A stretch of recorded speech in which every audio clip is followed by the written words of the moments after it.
السلام علیکم پیارے حضور۔ وعلیکم السلام۔ پیارے حضور، میرا نام نسیم احمد ہے اور میرا سوال یہ ہے، اگر میاں بیوی ایک دوسرے کے حقوق ادا کرنے میں کوتاہی برتیں تو اسلام اس بارے میں کیا فرماتا ہے؟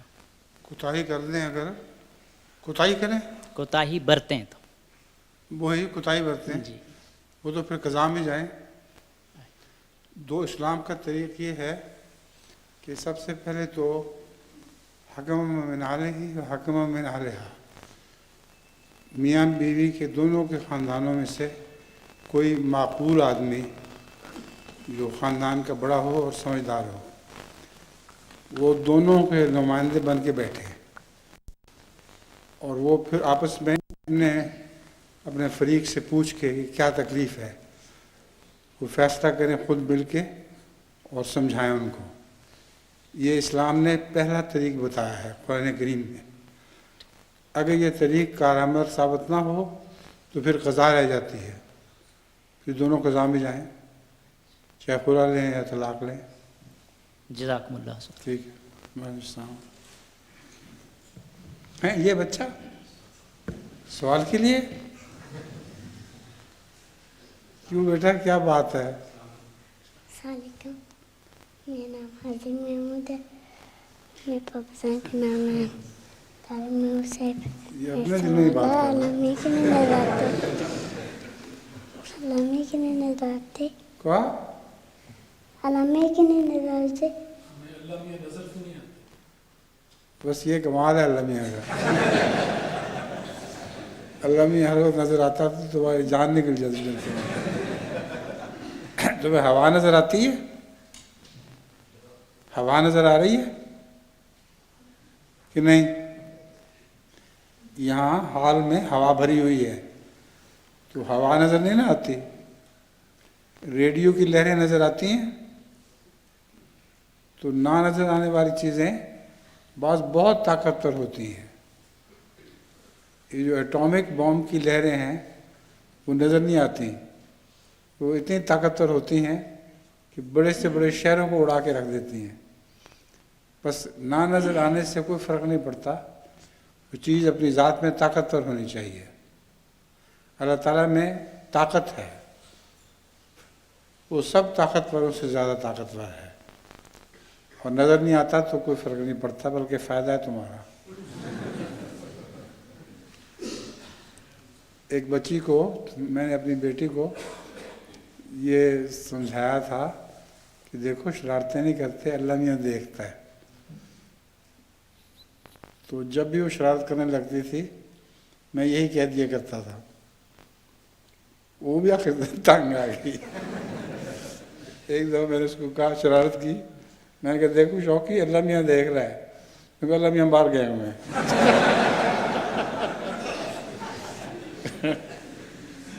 اچھا جی، اب اگلا سوال۔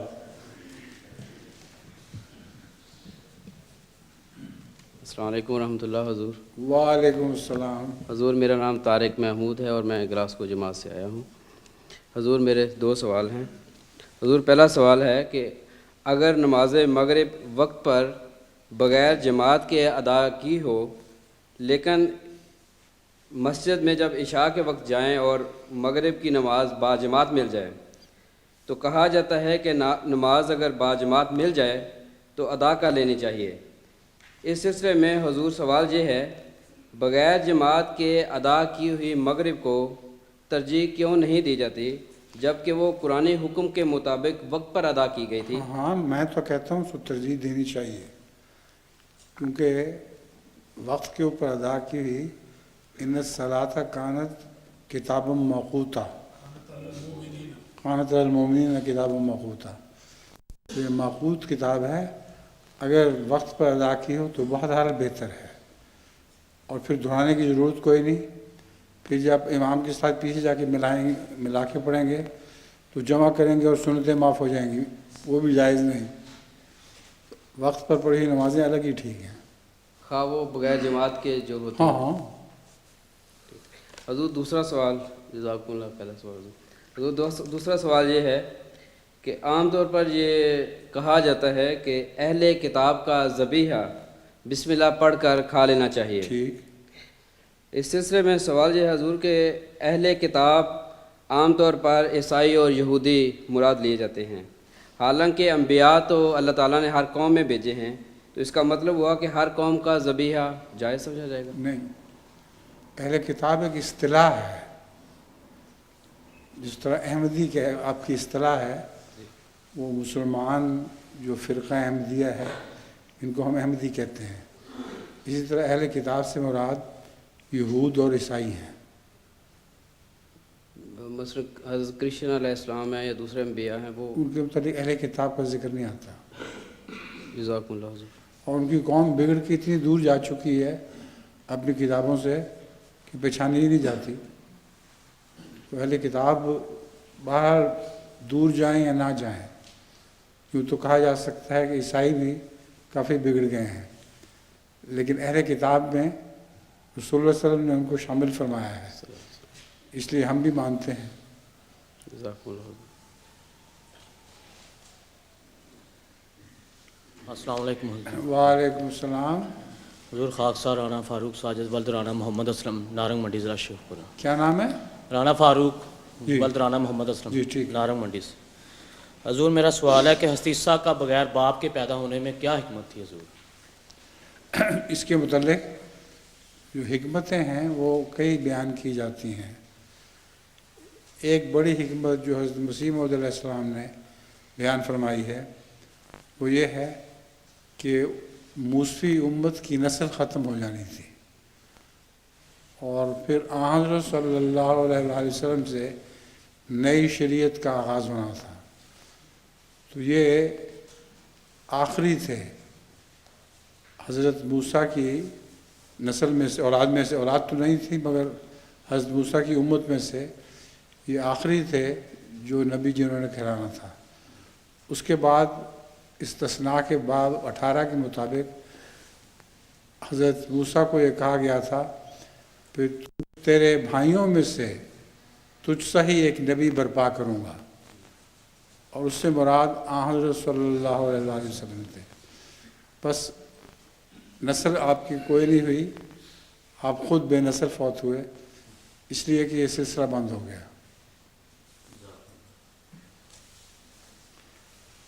ضمناً میں آپ کو بتاؤں، مجھ سے ایک سوال کیا گیا تھا ایک مجلس میں، وہ نصیر شاہ صاحب نے جو بات لکھی تھی، وہ یہ سوال تھا کہ حضرت عیسیٰ علیہ السلام کی کوئی بہنیں تھیں، تو مجھے تو اس وقت یاد نہیں تھا۔ میں نے کہا میرے علم کے مطابق تو بہنیں نہیں تھیں، صرف بھائی تھے، اور بعد میں مجھے کسی نے حضرت مسیح موعود علیہ السلام کا ایک اقتباس بھیجا جس میں واضح طور پر لکھا ہوا ہے کہ حضرت مسیح علیہ السلام کی بہنیں بھی تھیں۔ میں اسی مجلس میں یہ بات ٹھیک کرا دیتا ہوں، اور ٹھیک کرانے کی ضرورت نہیں ہے۔ آگے بتاؤ جی، تم بچے، تمہارا کیا سوال ہے؟ السلام علیکم ورحمۃ وعلیکم السلام۔ السلام علیکم ورحمۃ اللہ وبرکاتہ۔ پیارے حضور، جو حضرت صلی اللہ علیہ وسلم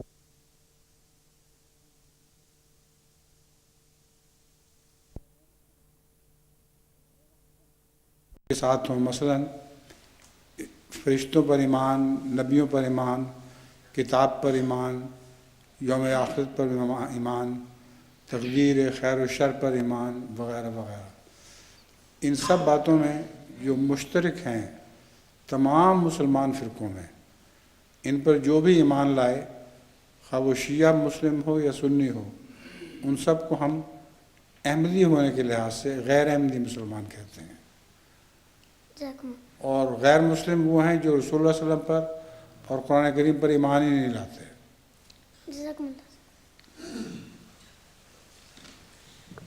السلام علیکم پیارے حضور۔ وعلیکم السلام۔ میرا نام مبشر احمد خان ہے۔ میرے 2 سوال ہیں چھوٹے چھوٹے۔ بس جی، پہلا سوال ہے، عہد نامہ قدیم اور عہد نامہ جدید کیا یہ کتابیں ہیں، اور ان کا مصنف کون ہے، اور کیا یہ حضرت عیسیٰ علیہ السلام کی وفات کے بعد لکھی گئیں؟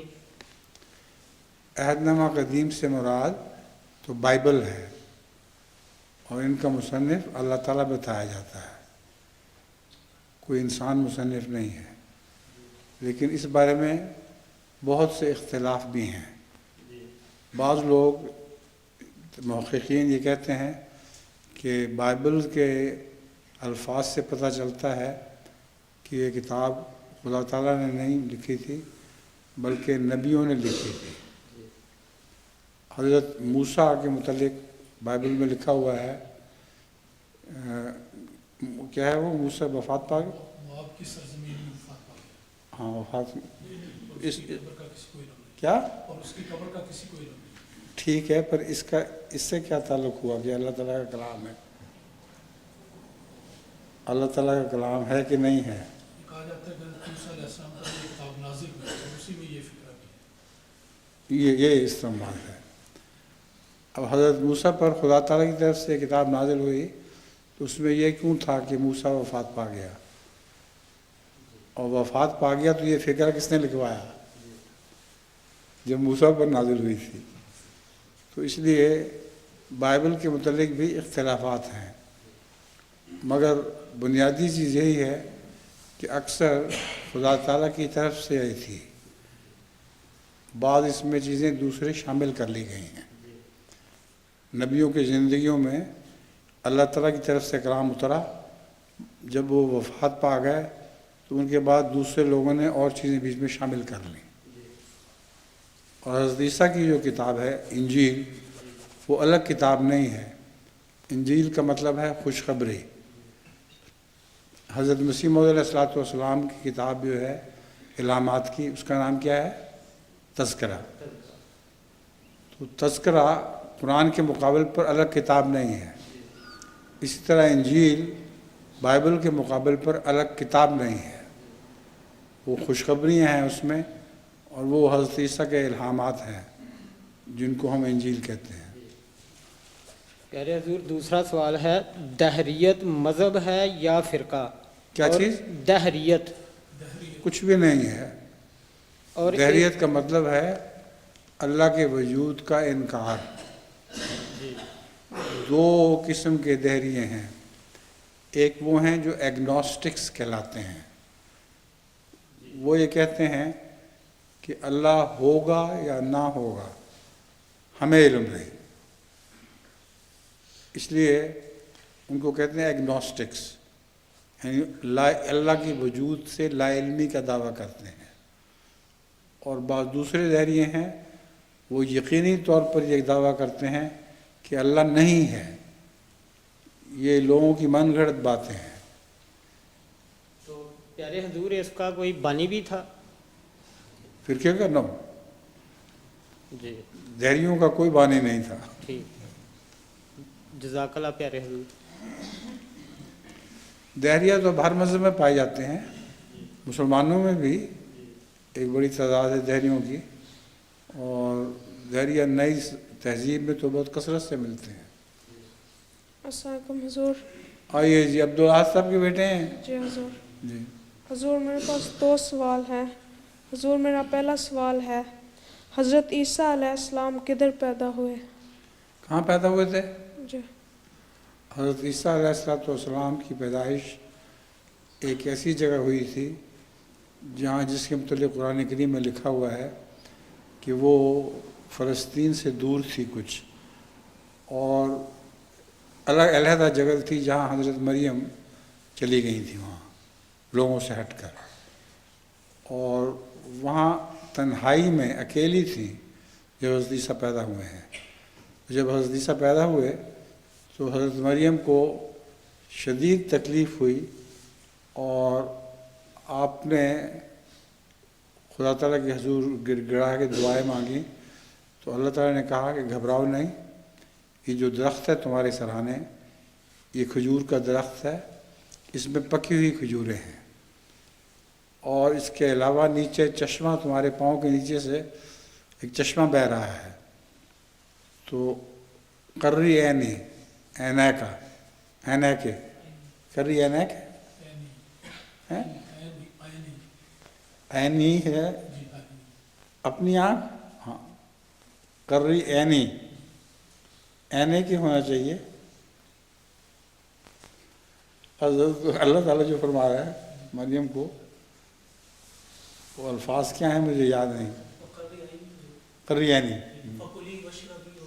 ہاں قریانی، کھاؤ پیو اور اپنی آنکھیں ٹھنڈی کرو. تو پھر انہوں نے درخت ہلایا تو رطباً جنیہ، میٹھی موٹی موٹی کھجوریں گریں، اس میں سے کھائیں اور چشمے سے پانی پیا. یہ وہ جگہ ہے جس کو جائے پیدائش کہتے ہیں حضرت مسیح کی. مگر اس میں اختلاف ہے. بعض لوگ بیت اللحم میں حضرت مسیح کی پیدائش کا ذکر کرتے ہیں. وہ کہانی یہ ہے کہ دو راہب سے تھے جو ستارہ پڑھتے تھے کہ ستارے کا رخ کیا ہے، اور ستاروں کے علم کے واقف تھے. تو انہوں نے دیکھا ایک ستارہ جس طرح ٹوٹنے والا ستارہ ہوتا ہے وہ چل پڑا ایک طرف کو. تو ان کو خیال آیا کہ یہ مسیح پیدا ہونے والا ہے اور یہ ستارہ نشاندہی کرے گا کہ مسیح کہاں پیدا ہو رہا ہے. چنانچہ وہ ستارہ ایک جگہ جا کے رکا اور وہاں جا کے اتر گیا. تو اس جگہ اس گھر میں حضرت مسیح پیدا ہوئے. یہ سب کہانیاں ہیں. اصل بات وہی ہے جو قرآن کریم کی میں نے بیان کر دی ہے. حضور میرا دوسرا سوال ہے، حضرت یونس علیہ السلام مچھلی کے پیٹ میں کیسے زندہ رہے؟ حضرت یونس علیہ السلام تو جیسے زندہ رہے، اب تو سائنسدانوں نے ثابت کر دیا ہے موجودہ زمانے میں کہ ایک ملاح بھی مچھلی کے پیٹ میں چلا گیا تھا اور 24 گھنٹے اس میں زندہ رہا. اور حضرت یونس کے متعلق تو یہ نہیں کہا جاتا کہ 24 گھنٹے تک وہ رہے ہیں. اصل بات یہ ہے کہ حضرت مسیح حضرت یونس کو جب مچھلی نے نگلا تو میرا اپنا خیال یہ ہے کہ آپ کی ٹانگ اس کے منہ میں گلے میں اڑ گئی ہے، اٹک گئی، اور اس سے خارش پیدا ہوئی. کچھ دیر کے بعد اس نے قے کر دی. حضرت مسیح مچھلی کے پیٹ میں مراد یہ ہے کہ اس کے منہ میں جا کے غائب ہو گئے نا حضرت یونس. ایک یہ میرا امکانی طور پر خیال ہے. لیکن اگر پیٹ میں بھی چلے گئے ہوں تو جیسا کہ میں نے بیان کیا ہے، اب سائنسدانوں نے ثابت کر دیا ہے کہ مچھلی کے پیٹ میں ایک آدمی کافی دیر تک زندہ رہ سکتا ہے. 24 گھنٹے اس کا بتایا جاتا ہے. ملاح وہ مچھلی کے شکار کر رہا تھا جہاز، تو بعض ملاحوں کی جو کشتی تھی اس پر مچھلی نے جو اپنی دم ماری تو الٹ گئی کشتی. کچھ تو بھاگ کے جہاز میں پناہ گزین ہو گئے اور 2 آدمی مچھلی نے نگل لیے. ان میں سے ایک مردہ تھا، مردہ نکالا گیا، اور ایک زندہ نکالا گیا. تو مچھلی کے پیٹ میں جا کر انسان کا زندہ ہونا فی زمانہ بھی ثابت ہے. جزاکم اللہ حضور.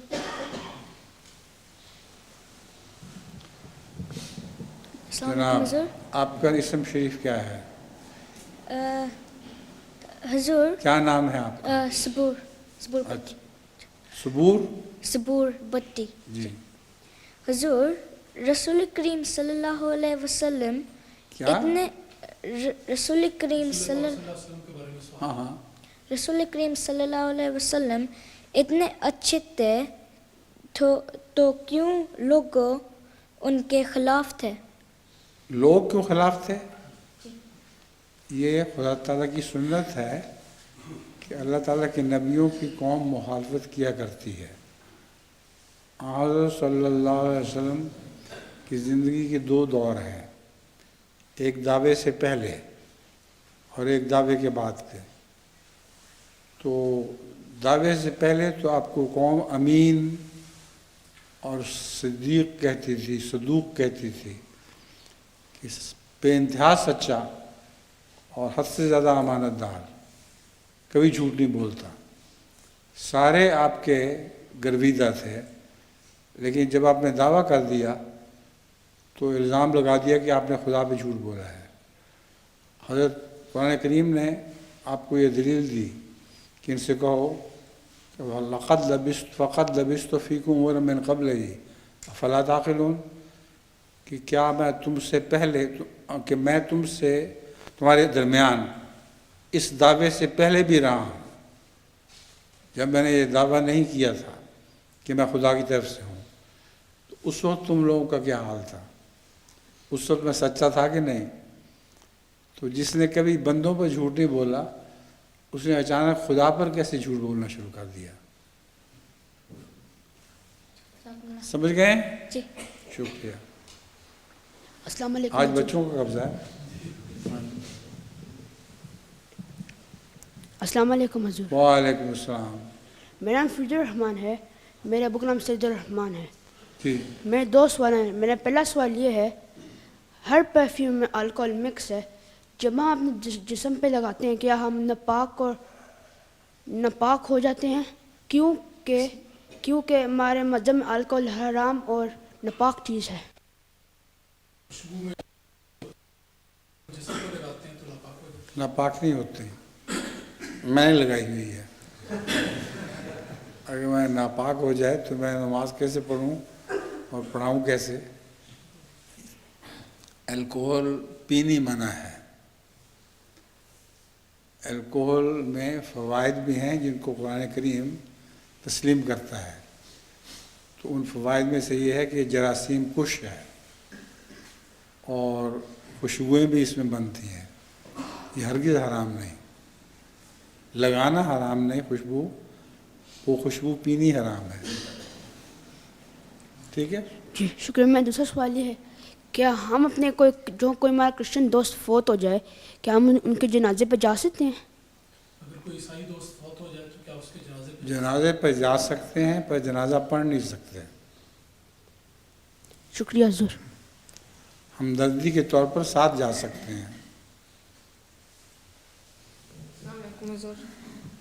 اور تو رشید صاحب آپ کی باری گئی۔ ہاں جی جو میرا نام مدبر خالد ہے، میرا سوال ہے کہ جب نماز شروع ہوتی ہے تو پھر اللہ اکبر سے پہلے کہتے ہیں نیت نماز نہیں یا سمجھ آ بعد؟ رہی۔ جب نماز شروع ہوتی ہے تو اس کی نیت اللہ اکبر سے پہلے کرتے ہیں یہ بات؟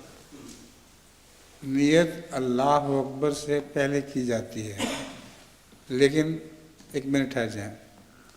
جب ہم اللہ بعد کرتے ہیں، جب ہم اللہ اکبر کہتے ہیں، اس وقت کہتے ہیں وجہت وجہیہ للذی فطر السماوات والارض، یہ نیت ہے، اس لیے نماز سے پہلے نہیں کی جاتی، اللہ اکبر سے پہلے نہیں، اللہ اکبر کے بعد۔ جزاک اللہ۔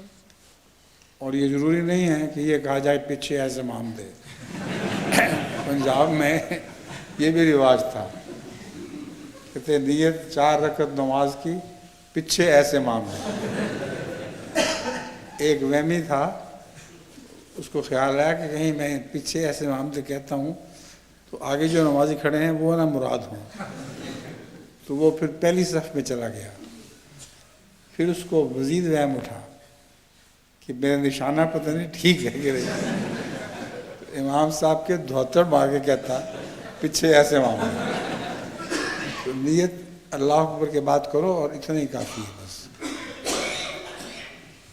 السلام علیکم۔ وعلیکم میرا السلام۔ نام سلمان ہے، میرے والد صاحب کا نام ڈاکٹر اختر احمد شیخ ہے۔ کیا؟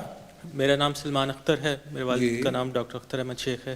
میرے 2 سوال ہیں۔ پہلا سوال یہ ہے کہ اللہ تعالیٰ نے انسان کو اشرف المخلوقات بنایا ہے، تو کیا انسان کی فطرت تبدیل ہو سکتی ہے؟